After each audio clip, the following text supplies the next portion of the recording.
Chaque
Il ne te quittera jamais, il te laissera aussi. Tant que j'ai la foi, oh, il y a plus de feu autour de moi. Maintenant je ne peux rien quand ta partager. En chantant la vie dans la gloire, on voit sa famille.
chemin, sa parole, c'est le, oh oui, le Seigneur, celui qui est mon chemin, sa parole, c'est le, disons sa parole, oui sa parole, oh oui sa parole, c'est le, encore sa parole,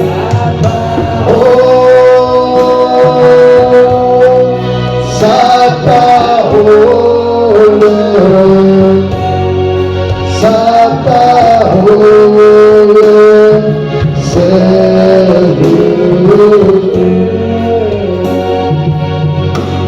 Nous allons prier. Notre précieux et tendre Père Céleste, combien nous te sommes infiniment reconnaissants pour cette occasion de plus que tu nous accordes dans cette nouvelle année. Puisses-tu ouvrir la parole pour nous et nous guider au travers d'elle. Bénis ce peuple, Seigneur. Je te prie de répondre favorablement à leurs prières. Accorde-c'est la paix pour la gloire de ton Seigneur. Au nom de Jésus. Amen. Que le Seigneur vous bénisse richement. Que le Seigneur vous bénisse richement. Amen. Je vous salue tous dans le précieux nom de notre Seigneur Jésus-Christ. Et je prie que le Seigneur bénisse chacun de vous. Mon ami, que Dieu te bénisse. Ça va? Tu es arrivé? God bless you. Amen. Mais où sont les autres? Ils continuent avec la fête. La nouvelle année, on fuit l'église. Alors on devrait commencer sur les formes de base. Amen. Nous bénissons le Seigneur pour cette opportunité de ce matin et de tout ce qu'il ne cesse de faire pour nous. Amen. Nous sommes dans une année de plus.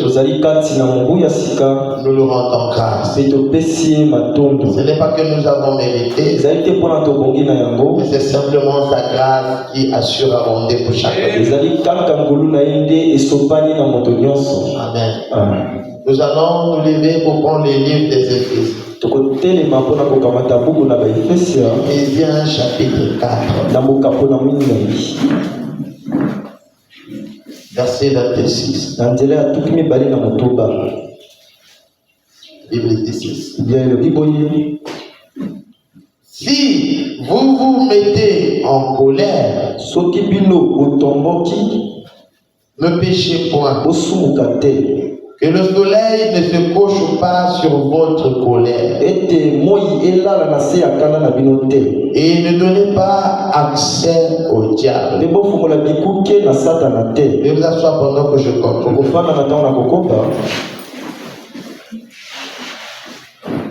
Que celui qui dérobait ne dérobe plus, mais plutôt qu'il travaille en faisant de ses mains ce qui est bien, pour avoir de quoi donner à celui qui est dans le besoin. Qu'il ne sorte de votre bouche aucune parole mauvaise, mais qu'il y a lieu quelques bonnes paroles qui servent à l'édification et communiquent une grâce à ceux qui l'entendent. N'attristez pas le Saint-Esprit de Dieu, par lequel vous avez été scellés pour le jour de la rédemption. Verset 31. Que toute amertume, toute animosité, toute colère, toute clameur, toute calomnie et toute espèce de méchanceté disparaissent du milieu de vous.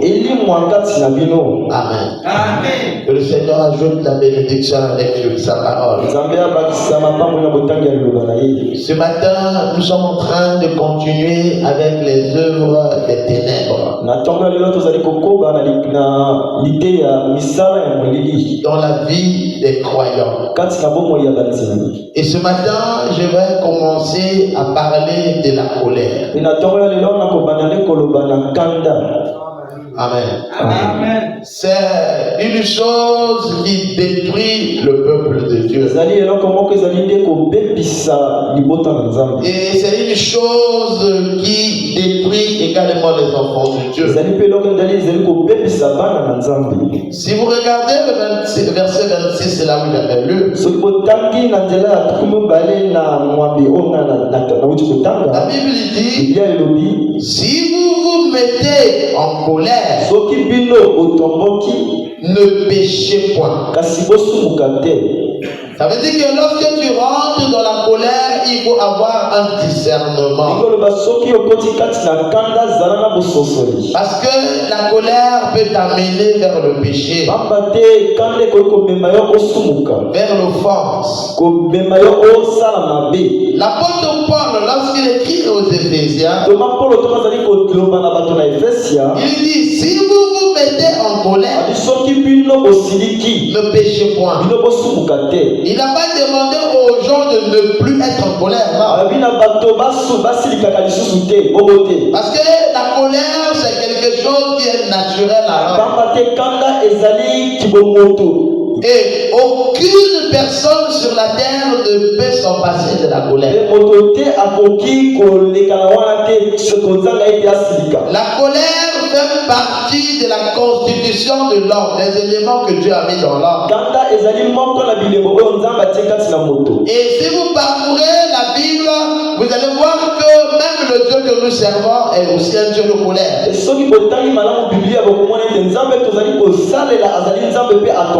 Dans ma colère, je t'avais châtié. Dans ma colère, je t'avais dérobé ma vase. Dans ma colère, je vous avais puni. Donc, aucune personne sur la terre ne peut dire qu'il ne se met jamais en colère.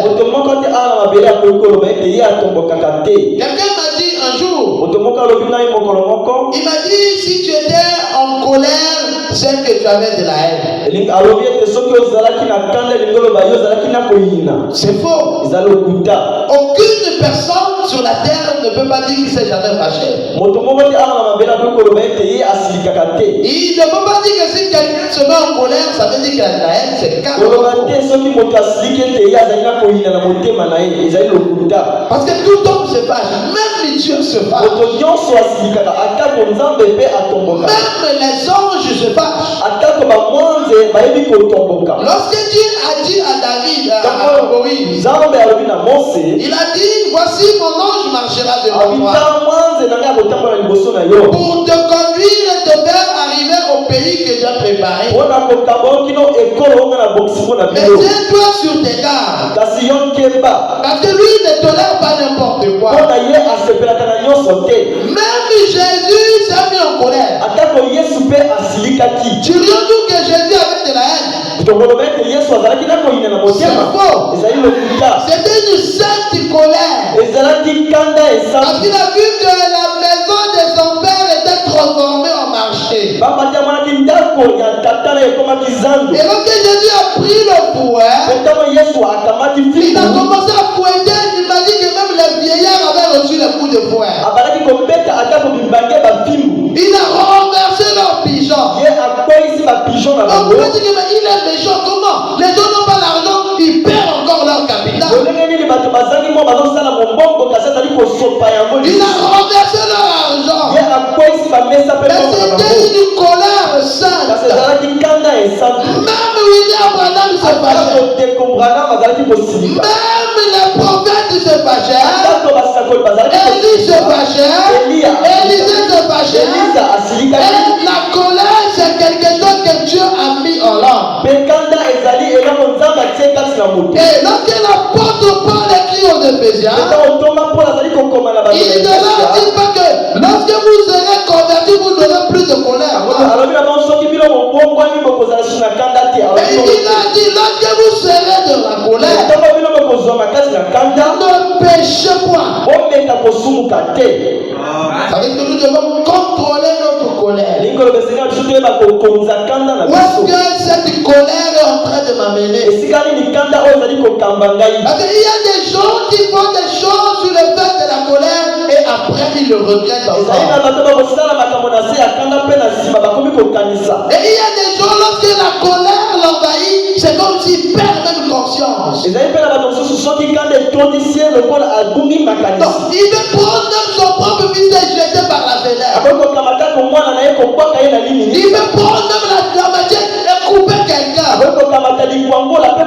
Et c'est lorsqu'il revient dans son bon sens, il se rend compte que ce qu'il avait fait n'était pas bon. Donc la colère, c'est quelque chose qui te met dans un état d'inconscience. La colère enlève l'élément divin. La colère vient pour obscurcir ton discernement. C'est pour ça que l'apôtre Paul dit, lorsque vous vous mettez en colère, ne péchez point, que le soleil ne se couche pas sur votre colère. Et il ne puisse pas avoir une colère qui traverse les journées. Tu dois te contrôler parce qu'au travers de la colère, il y a un démon très féroce.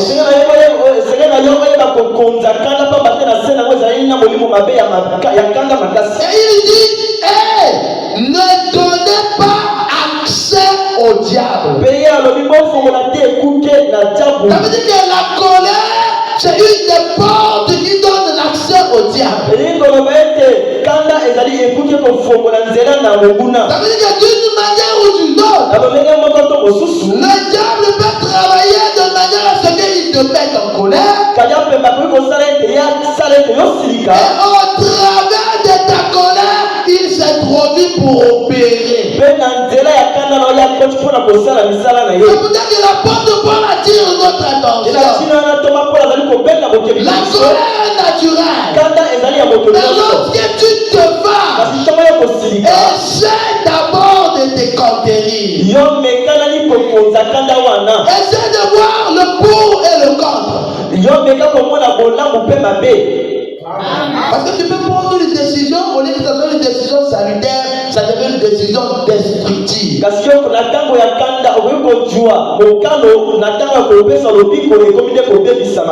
comme elle m'a fait ça, je ne peux plus donner l'argent de la papa. C'est sous le fait de la colère. Et tu es en train de punir un être humain de famille à cause de la colère. C'est pour ça qu'il n'est pas aussi bien de pouvoir taper les enfants sous le fait de la colère. Parce que nos enfants sont accompagnés des hommes. Et quand tu le tapes sur le fait de la colère, tu es en train de frustrer l'ange qui l'accompagne.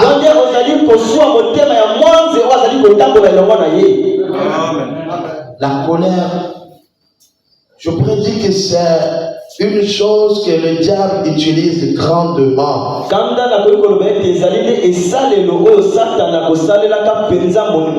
Et lorsque vous êtes fâché, ne donnez pas l'accès au diable. Prenons un peu le livre de Colossiens chapitre 3.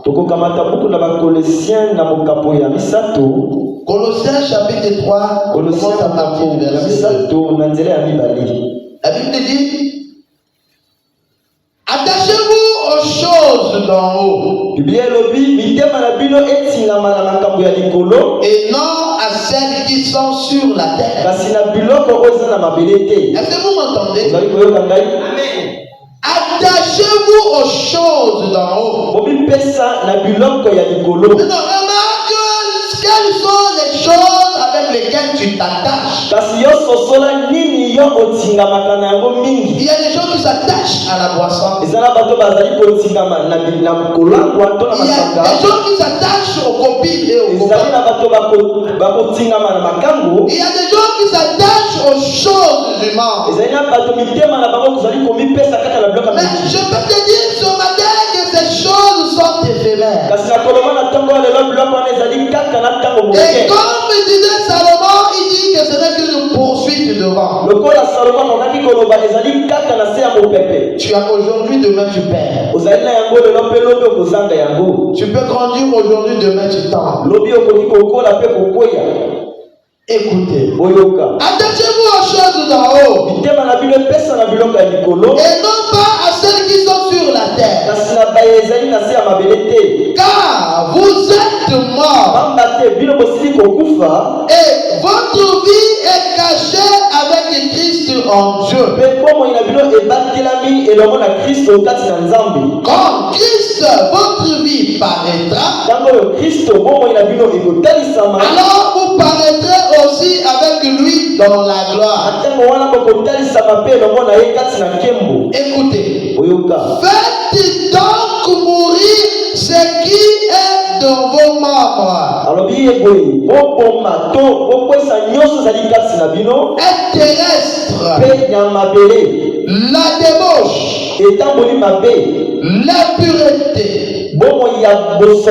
les passions, les mauvais désirs et la cupidité, qui est une idolâtrie. C'est à cause de ces choses que la colère de Dieu vient sur les fils de la rébellion. C'est ainsi que vous marchiez autrefois lorsque vous viviez dans ces péchés. Verset 8. Maintenant, renoncez à toutes ces choses, à la colère. Amen. Ça veut dire que nous devions aussi travailler notre colère. Oui, il y a des genres de personnes qui se fâchent avec son épouse même en route. Et tout le monde, même dans l'avenir, va savoir que le gars là s'est fâché. Et il est même prêt à pousser son épouse dans un caniveau. Il devient un peu comme une identification de la colère. Je parle un peu trop des hommes, mais il y a aussi des femmes qui sont très colériques. Lorsqu'elle se met en colère, tu vas regretter pourquoi tu t'es marié. Quand elle te sort les choses sous l'effet de la colère, c'est des choses où jusqu'à ta mort tu ne vas jamais oublier. Même dans la tombe tu vas te souvenir de ses paroles. Mais elle l'aurait dit sous l'effet de la colère. La colère n'est pas de Dieu. Nous devons renoncer à la colère, à l'animosité, à la méchanceté, à la calomnie, aux paroles équivoques qui pourraient sortir de votre bouche. C'est-à-dire que l'homme, avant de parler, doit contrôler ce qu'il veut dire. Lorsque tu es sous l'effet de la colère, automatiquement le diable rentre en scène. Et c'est lui qui va te dicter les paroles à dire. Et il faudrait que tu contrôles cela avant de ne pas arriver à l'offense. Amen. Amen. Nous devons nous contrôler. Vous savez, on peut prendre une pierre. Nous jetons la pierre. Cette pierre-là, on peut encore la rattraper. Amen. On peut prendre même un oiseau. On la libère. L'oiseau là s'envole. Peut-être que d'une manière ou d'une autre, on peut encore attraper cet oiseau-là. Amen.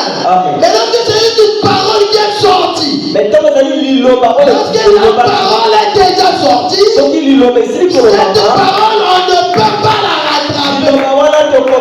C'est pour ça que nous devons faire attention à ce que nous disons. Si tu peux avoir l'impression que la personne a oublié,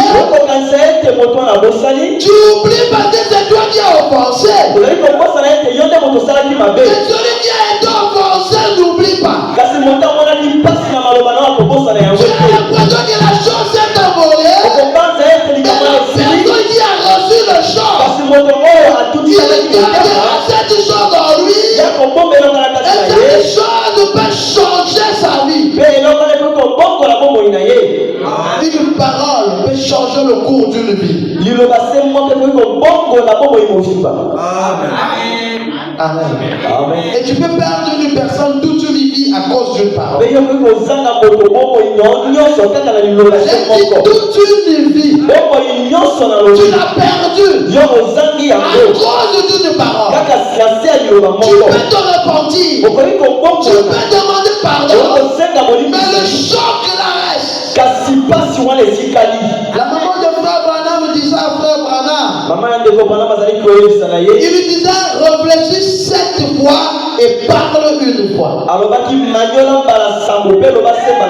a des gens qui pensent qu'ils sont des grands. Et ils pensent que tout leur a permis de parler aux autres comme ils le veulent. Il faut faire attention. Parce que dans le placement là où tu te trouves, comment ça peut changer? Les paroles, ça ne s'efface pas. Les paroles, ça ne s'envole pas.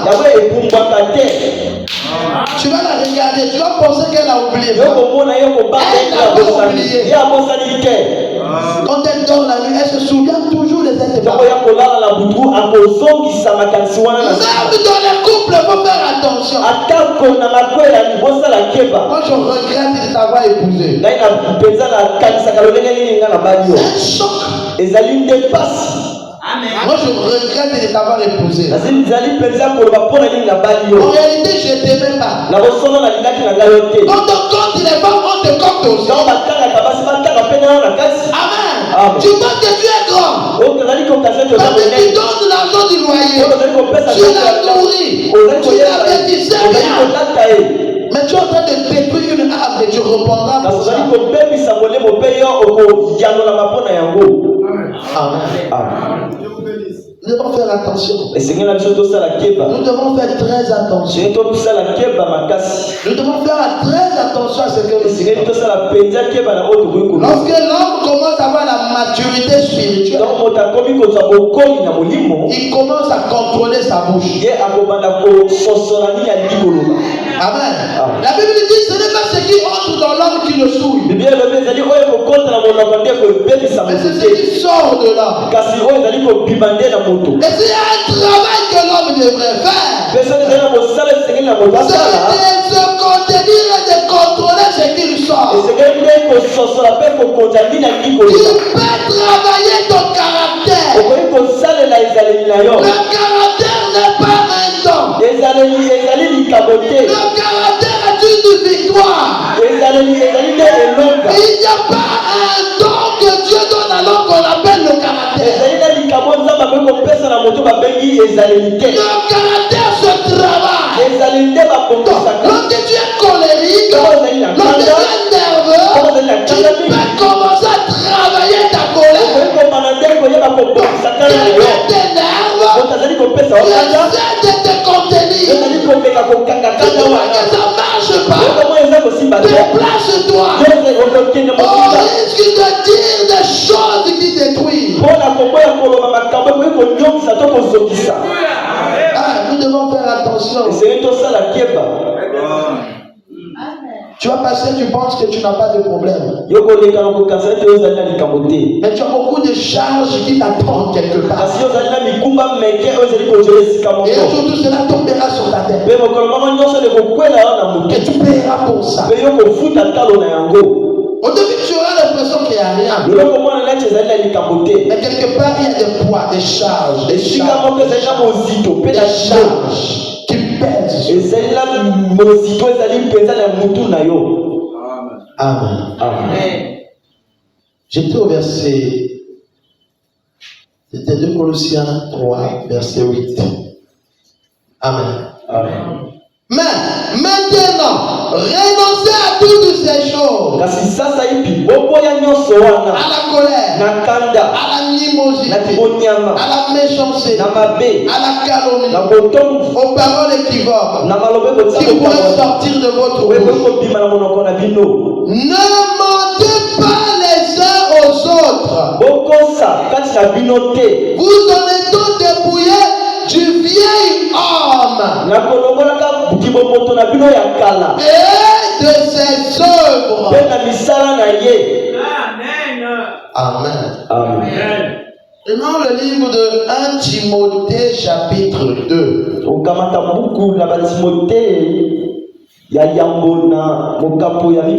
Un Timothée chapitre 2 verset 4 à 8. Un de ces jours, il me faut même un ventilateur. Amen. Il fait énormément chaud. 1 Timothée 2 verset 4 à 8. Amen. La Bible dit ceci. Je commence à partir du verset 3. Cela est bon et agréable devant Dieu, notre Sauveur, qui veut que tous les hommes soient sauvés. Est-ce que vous entendez cela? Quelle est la volonté de Dieu? Est-ce que tous les hommes soient sauvés? Qui veut que tous les hommes soient sauvés et parviennent à la connaissance de la vérité. Car il y a un seul Dieu et aussi un seul médiateur entre Dieu et les hommes, Jésus-Christ homme. Amen. Je mets une parenthèse avant de continuer. Est-ce que vous êtes des croyants? Vous croyez à la Bible? Est-ce que vous êtes des chrétiens? La Bible dit qu'il y a un seul médiateur entre Dieu et les hommes. Et la Bible dit que le médiateur en question, c'est Jésus-Christ homme. Il dit que le médiateur, c'est pas moi. Le médiateur, c'est pas William Branham. Le médiateur, ce n'est pas maman Marie. Oh non, Jésus a trop de dossiers. Et nous devons prier maman Marie. Comme elle est la mère de Jésus. Afin qu'elle aille plaider pour nous. Ce n'est pas le christianisme. La Bible ne nous demande pas de prier des anges. Des anges. L'adoration des anges est satanique.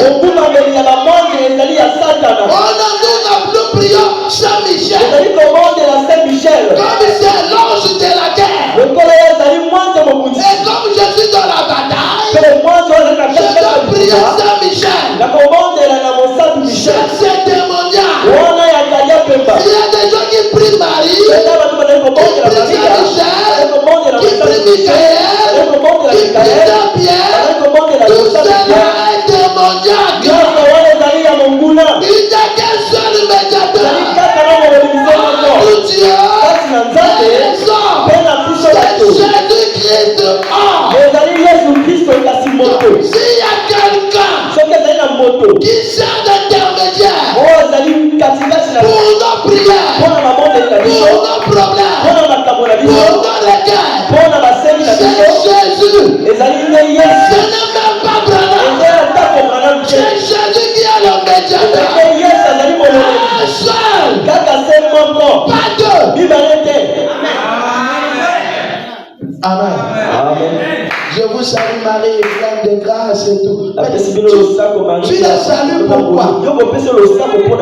Marie est déjà morte de Elle a pour elle le paradis. Quelqu'un que tu ne vois même pas, tu la salues.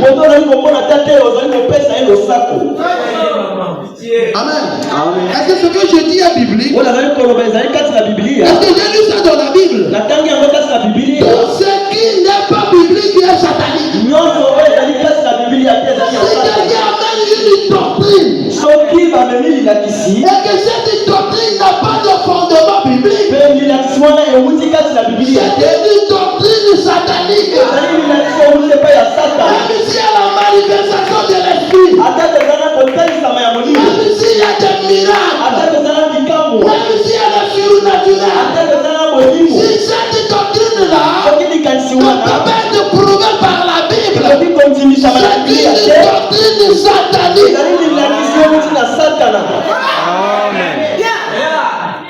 C'est une doctrine qui arrive. Ne refuse pas. Dis frère, montre-moi ça par les Écritures. William Branham dit, un bon enseignant est un typologue. Il prend les types dans l'Ancien Testament, il le confirme dans le Nouveau Testament, et il l'amène dans le Troisième Testament, qui est le message de William Branham. William Branham dit que Dieu fait toujours les choses en trois. William Branham dit que Dieu fait toujours les choses en trois. S'il y a un premier testament, il va y avoir un deuxième testament. S'il y a un deuxième testament, il va y avoir un troisième testament. S'il y a eu un premier exode avec Moïse, il y a un deuxième exode avec Jésus, il va y avoir un troisième exode. Le Saint-Esprit va te conduire l'Église. Alléluia. On pose la question à William Branham. L'épouse a-t-elle un ministère? Il dit oui. Un grand ministère. Le ministère de l'époux. Il dit c'est ça. C'est Éphésiens chapitre 4. Ils sont conduits par quoi? Par le Saint-Esprit. La colonne de feu. Il était descendu. William Branham. Il arrive à un moment. Il dit nous sommes deux sur la terre. Il veut qu'un puisse diminuer et que l'autre puisse croire. Il dit peut-être c'est la fin de mon ministère. C'est le ministère du Fils de l'homme. William Branham dit le ministère de Jésus réincarné dans l'église. Il dit je le crois parce que c'est de moi qu'il s'agit. Alléluia. Est-ce que tu as compris cela? Le ministère de Jésus réincarné dans l'église. Il dit je le crois parce que c'est de moi qu'il s'agit de la réincarnation du ministère de Jésus concerne William Branham.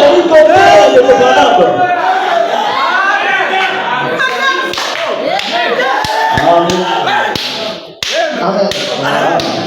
Ça, c'est des parenthèses. Nous devons revenir sur la colère.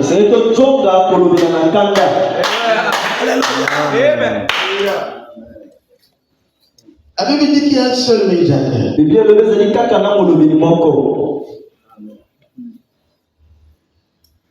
J'étais au verset 4. Verset 5. C'était le plutôt Timothée. 1 Timothée 2, verset 5. Voilà.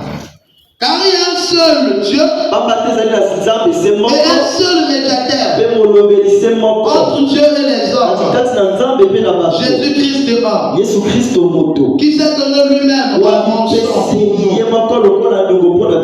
c'est là le témoignage rendu en son propre temps et pour lequel j'ai été établi prédicateur et apôtre. Je dis la vérité. Je ne mens pas. Chargé d'instruire les païens dans la foi et la vérité. Je veux donc que les hommes prient en tout lieu en élevant les mains pures, sans colère ni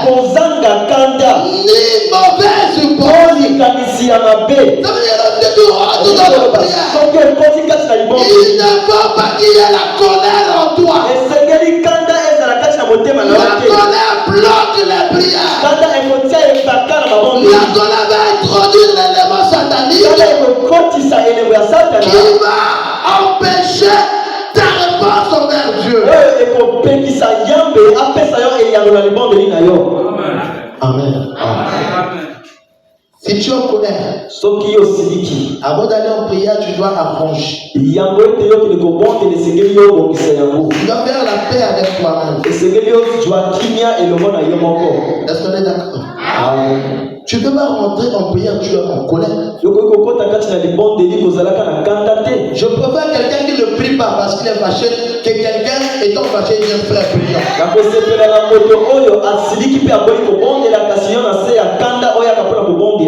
Donc, il a un problème avec son mari, il a un problème avec sa femme, et ils sont en colère dans la maison. Après le soir, il revient, viens, on va prier. On va prier, on ne doit pas dormir sans prière. Avec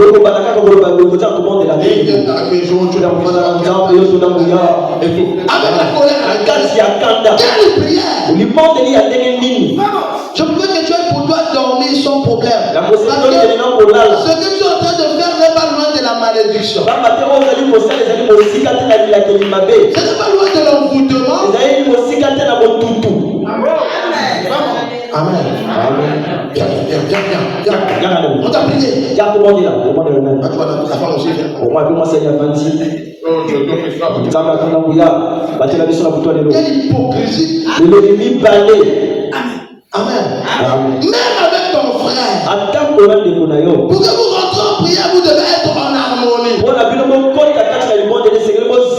En Dieu, il y a un principe d'harmonie. Si deux d'entre vous s'accordent pour demander quelque chose en mon âme, je leur accorde cela. Il faudrait qu'ils s'accordent sans colère, sans hypocrisie, sans animosité et sans toute forme de mascarade. Nous devons être purs. Nous devons combattre la colère. Je prends le livre de Jacques, chapitre 1er. Je commence à partir du verset 16. Jacques chapitre 1er verset 16. Je prie que le Seigneur nous aide à contrôler notre colère. Jacques chapitre 1 verset 16. Écoutez ce que la Bible dit. Ne vous y trompez pas, mes frères bien-aimés. Toute grâce excellente et tout don parfait descendent d'en haut. Les grâces que nous avons, les dons que nous avons, la Bible dit ça descend d'en haut. Tu n'as pas mérité. C'est Dieu qui l'a voulu. Amen. Descendent d'en haut. Écoutez.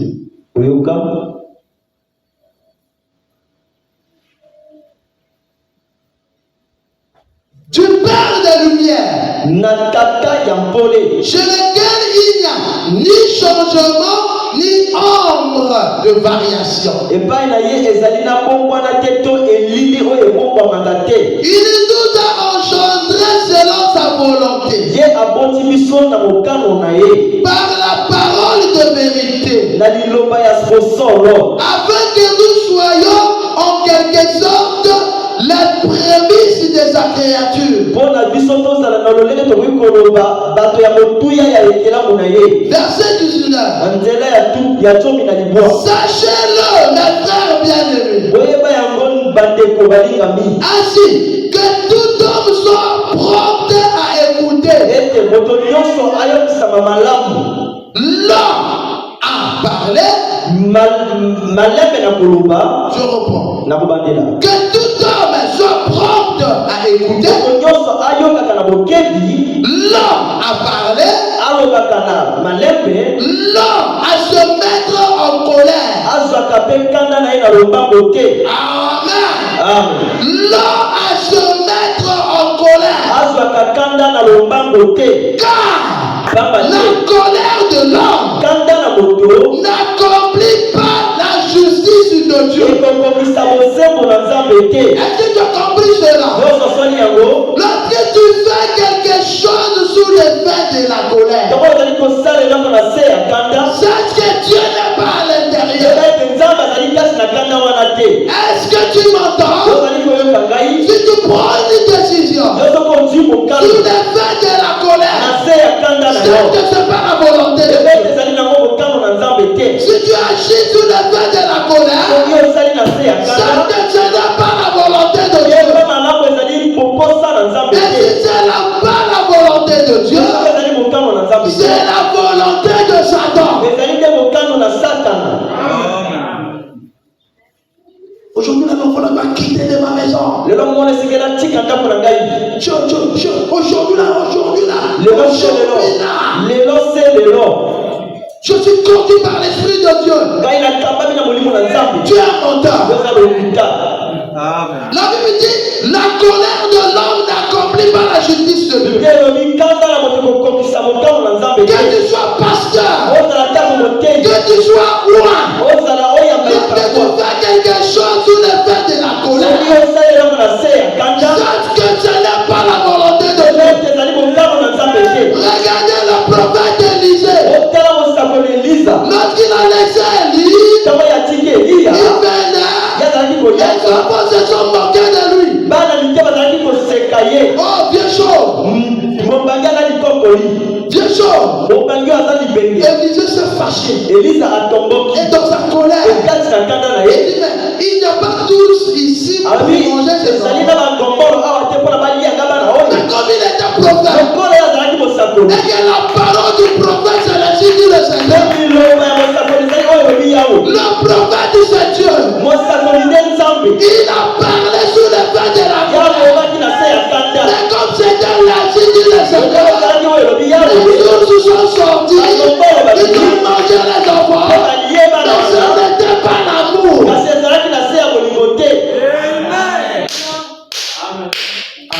Amen. Tout ce que tu fais sur le fait de la colère, moi quand je me fâche, je n'aime pas que quelqu'un me conseil. Tu as des démons. Moi, quand je me fâche, j'ai une colère. Je ne veux pas qu'on me bouge. Moi, quand je me fâche, il y a des gens, ils bégayent même pas. Maintenant, ils se fâchent, ils commencent à bégayer. C'est des démons qui habitent en vous. Et vous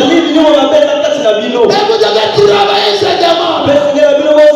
Si vous voulez vous rassurer que c'est des démons, regardez seulement les conséquences que cela a produit. Je veux que tu prends une décision. Et lorsque tu reviens en toi-même, tu as le remords. Vous avez des frères, lorsqu'ils se fâchent, ils cassent tout à la maison. Tu prends la télé, il ouvre la main, il prend toutes les autres, tu barres. Il prend même il va casser même sa propre parapluie. Donc, on avait un frère comme ça, lorsqu'il se passe, il va y prendre le couteau, à mon poignardé, congélateur. Donc, il prend le couteau, il commence à poignarder le congélateur. C'est les démons, c'est pas l'idiotie, c'est les démons. Parce que l'idiotie est encore petit, mais le démon est plus grand. Quand il se fâche, sa femme tremble seulement comme ça. Elle a peur, qu'est-ce qui va arriver? Parce qu'elle peut les démons même un coup de tête. C'est des démons. On avait un frère comme ça là. Il a pris la soeur. Catch. Il a bien catché la soeur.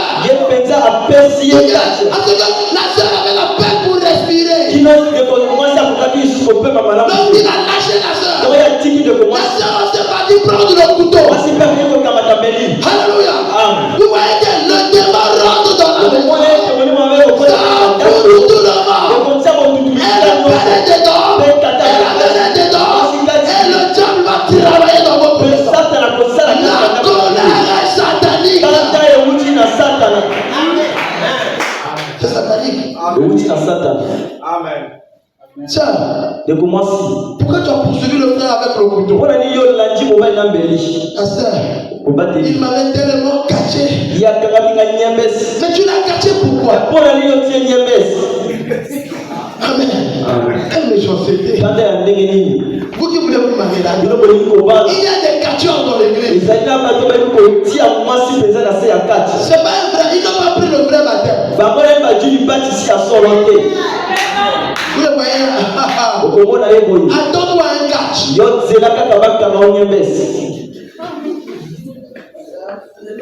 Il y a des sœurs quand elles se fâchent.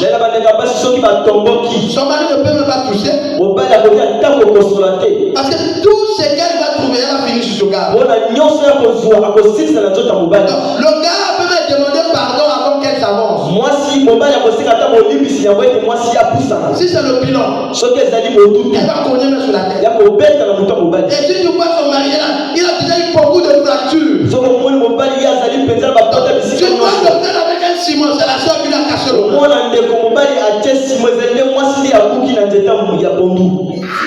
Je vous dis la vérité. Moi demain, elle prend le frère, elle soulève. Il y a des soeurs qu'il ne faut pas épouser.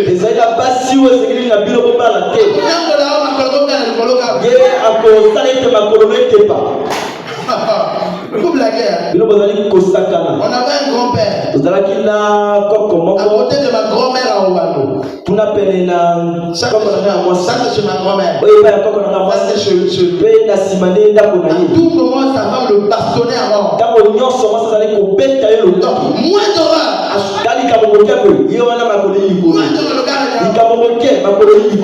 Moi, tu me soulèves comme ça, le même jour tu passes.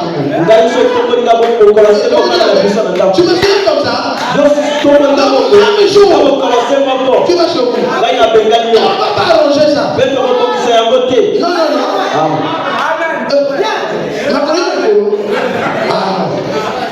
Tu es mal là. tu es mal barré. Un jour, elle a pris le gars. Il y avait un problème. Elle prend son mari. Soulève. Le jour là, le mari était très sérieux. Un couillou. Ça se passe en Wallou. Il dit à sa femme. Soumis ça, ok.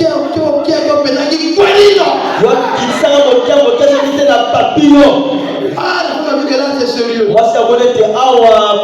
Il dit là, fais-moi descendre doucement. Je vais te comparer avec la matière.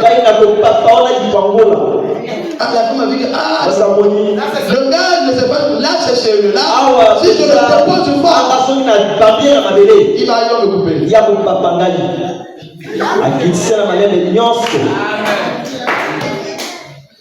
Amen. Nous devons être équilibrés. Moi, je le connais qu'il y a des femmes qui sont fortes. Il y a des femmes qui se cachent.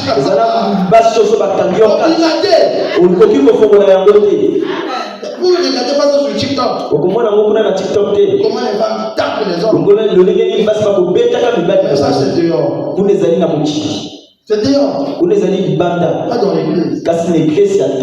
Moi je connais une maman. Un jour elle est rentrée tard. Le mari lui a fermé la maison. Et par erreur, le mari a oublié la fenêtre ouverte.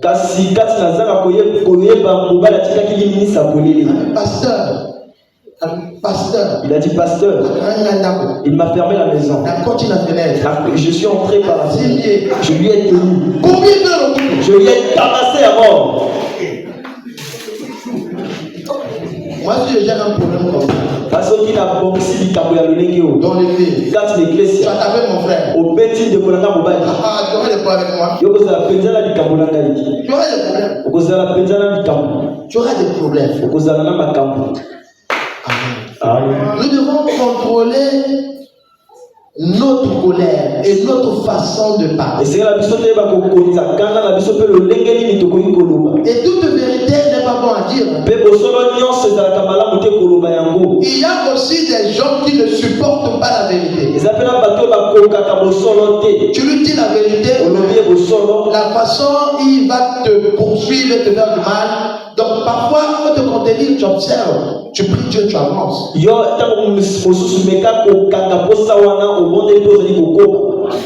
La Bible dit ce que l'homme accomplit sous le fait de la colère n'accomplit pas la justice de Dieu.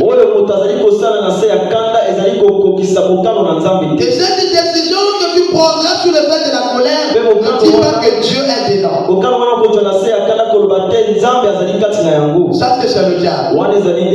Et reviens aux bonnes décisions. Amen. Je dis frère Branham, mais je m'arrête. On va continuer dans la semaine. Frère Branham dit en questions et réponses du 23 décembre 1959. 23 décembre 1959. Amen. Au paragraphe 89. Jésus a dit, allez-y, mais sortez de lui. Ici, il s'agit de l'histoire de Jésus avec le fou de Gadara.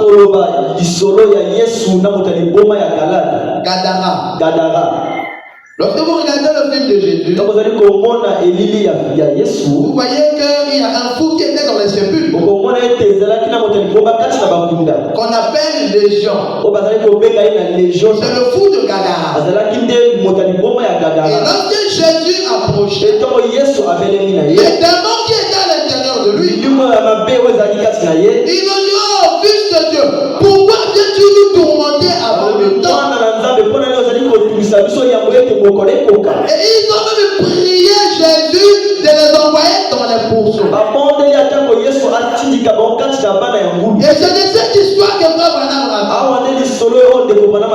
Jésus a dit, allez-y, mais sortez de lui. Les démons devaient sortir de ce monsieur et allait dans les ports. Frère me dit, oh là là, un petit bouton comme ça. Jésus, il dit un petit bouton comme ça qui parle à cette grande légion de démons. Il a dit, sortez de lui. Allez-y. Et ils sont entrés dans ces pourceaux. Ceux ont eu des crises.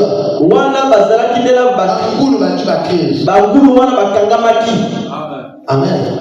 Lorsque les démons sont rentrés dans les pourceaux, on dit que ces démons, les pourceaux ont eu des crises. Ceux-ci ont eu des crises. Ils ont provoqué des crises chez les pourceaux. Donc, les démons, lorsqu'ils sont rentrés dans les pourceaux, c'est la produit des crises. Et ils se sont précipités dans le fleuve. Et se sont noyés dans le fleuve. Ils se sont étouffés dans le fleuve. Pas vrai? Maman me dit alors, à ce moment-là, bien sûr, les démons sont sortis. Puisque les pourceaux ont été tués.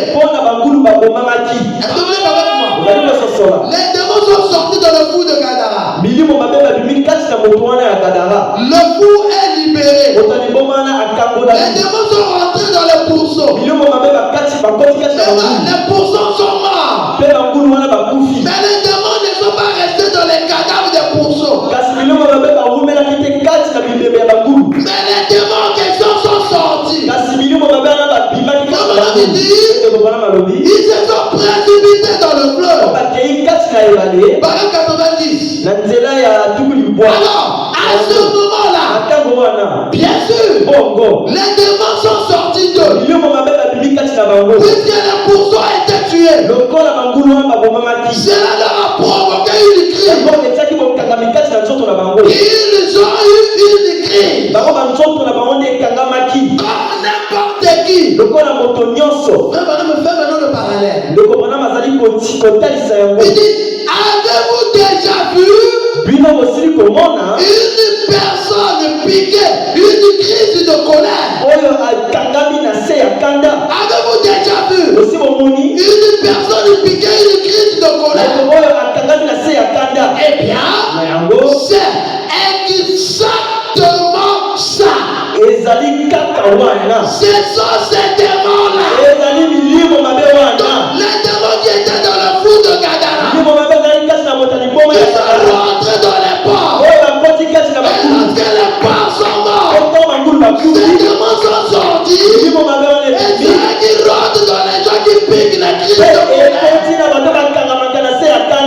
Vous voyez quelqu'un vraiment en colère. Midi, que ce sont ces démons qui rentrent dans ces individus. Donc, ta colère là, en réalité c'est des méchants.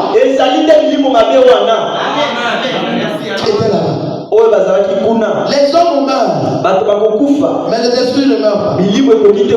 Vraiment, on me dit c'est exactement ça.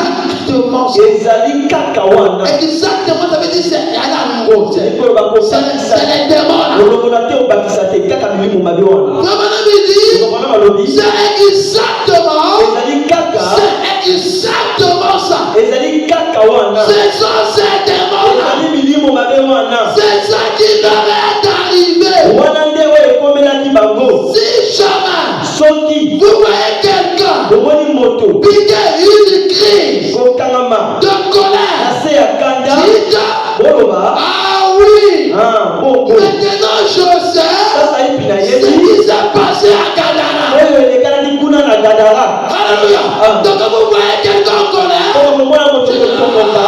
je comprends. Ça c'est les démons qui avaient tué les porcs. Vous voyez que ce n'est pas une chose naturelle. La colère est naturelle, mais lorsqu'elle est ouate par le diable, elle devient surnaturelle. par toi et pas à Satan et comme il y a mon limo. Amen. Donc, tu diras, ah oui. Maintenant, je sais ce qui s'est passé à Gaza. Voyez, c'est exactement ça. Là, ils en étaient en train de quelqu'un de plus. Donc, quelques-uns de plus. Alors, il l'avait rendu complètement fou. Voyez, c'est demande qui était dans les bords. Les gens l'avaient rendu fou. Ça veut dire que ta colère t'amènera vers la folie. En réalité, un colérique est un fou.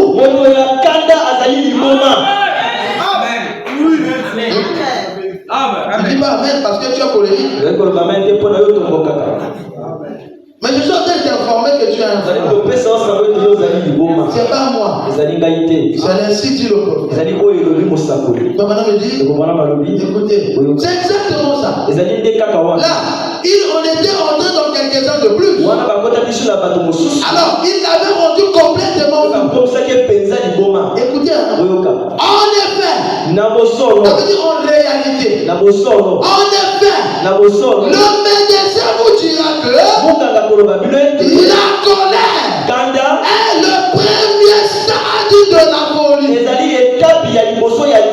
Il dit la colère est le premier degré de la folie. Donc, un colérique est un petit fou. En fait, c'est le début de la folie. C'est pour ça que lorsqu'il se passe sur le conduit, il ne peut pas se contrôler. Donc, quelqu'un dit coup de poing. Moi, j'ai vu un gars, il est en train de taper sa fille. Un papa du quartier, il a voulu dire, oh, ne viens pas taper. Il laisse sa fille commence à. La folie. Amen. Donc, après il va te dire, mais pourquoi j'ai tapé le papa là? Mais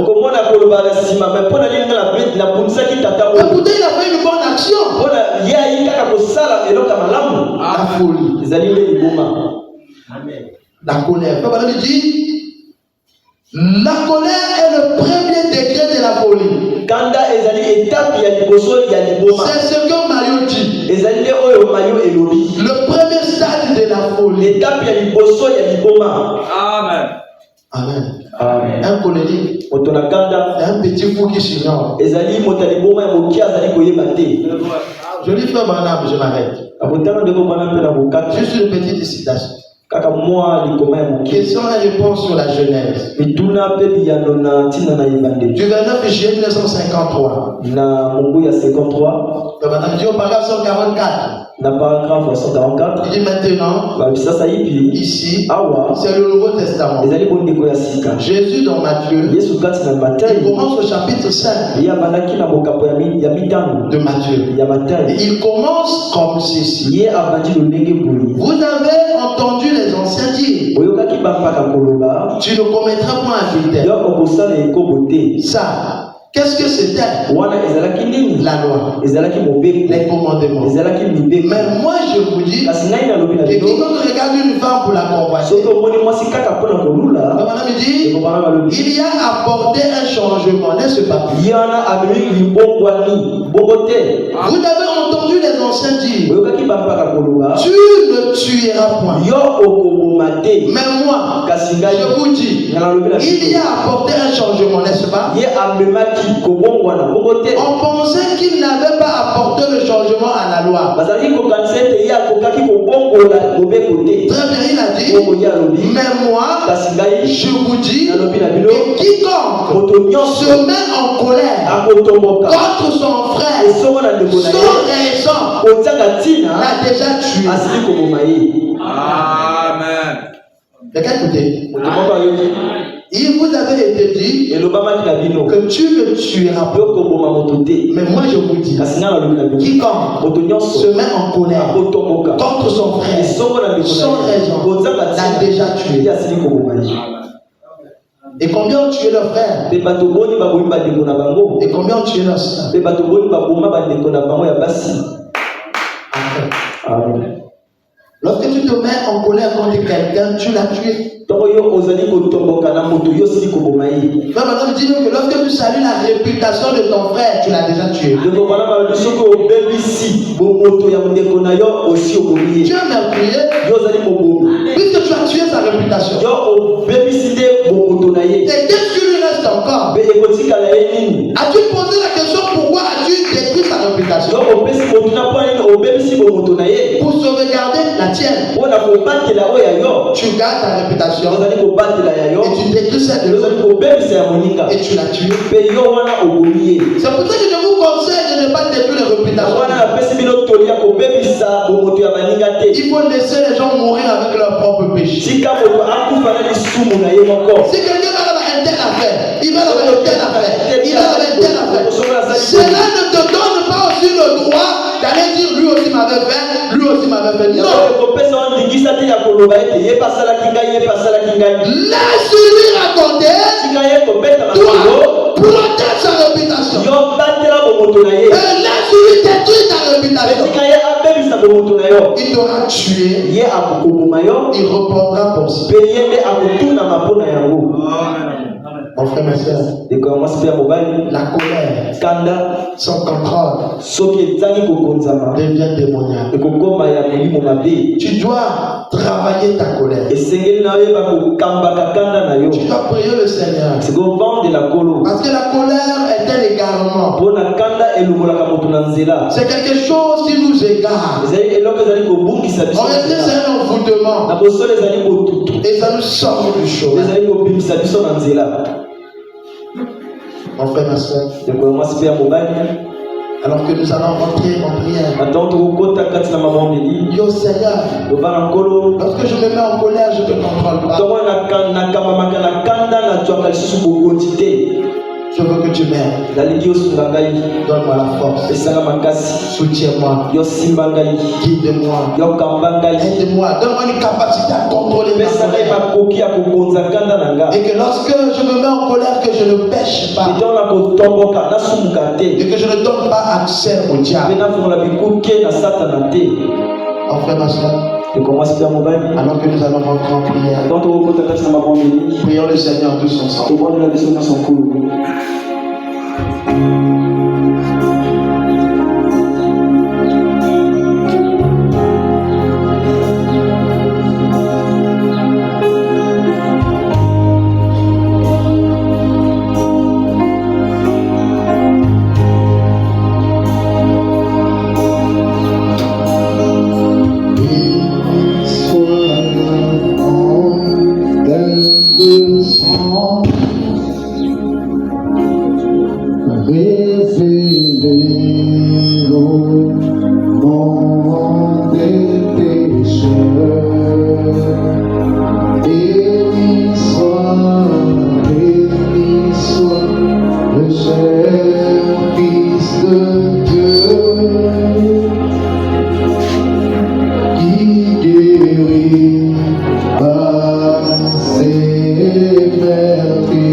Plus blanc, blanc. Oh,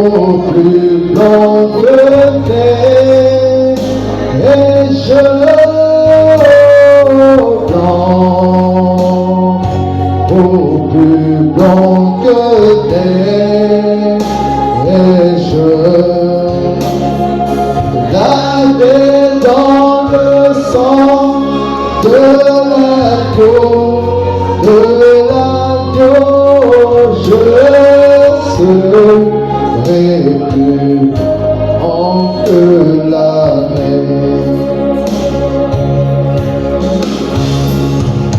Oh Père, j'ai erré loin de toi, souvent mon cœur s'est égaré. Mes péchés sont rouges, cramoisis. L'eau ne peut pas les nettoyer. Jésus, je viens à toi. Jésus, je viens à ta fontaine.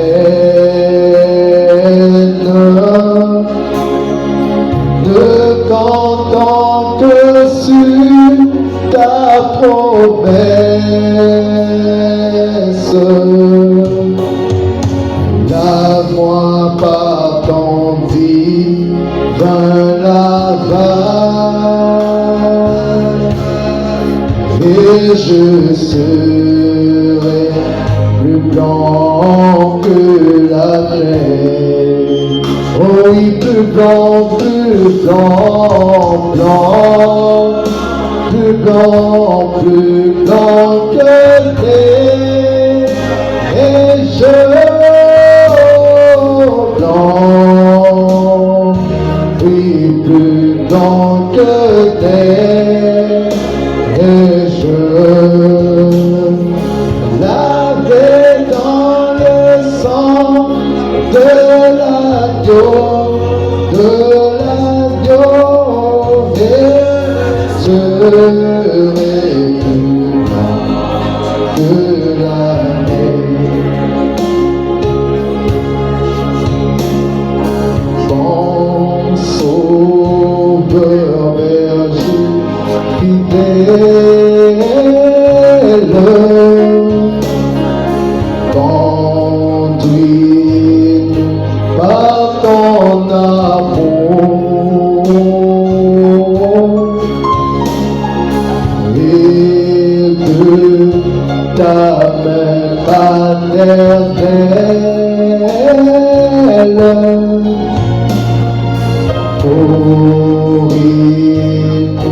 le jour, béni sois-tu, tendre maître.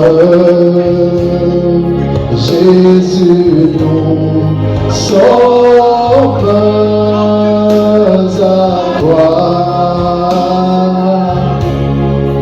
à toi seul nous voulons être. Béni sois-tu dans nous allons prier. Notre précieux et tendre Père Céleste,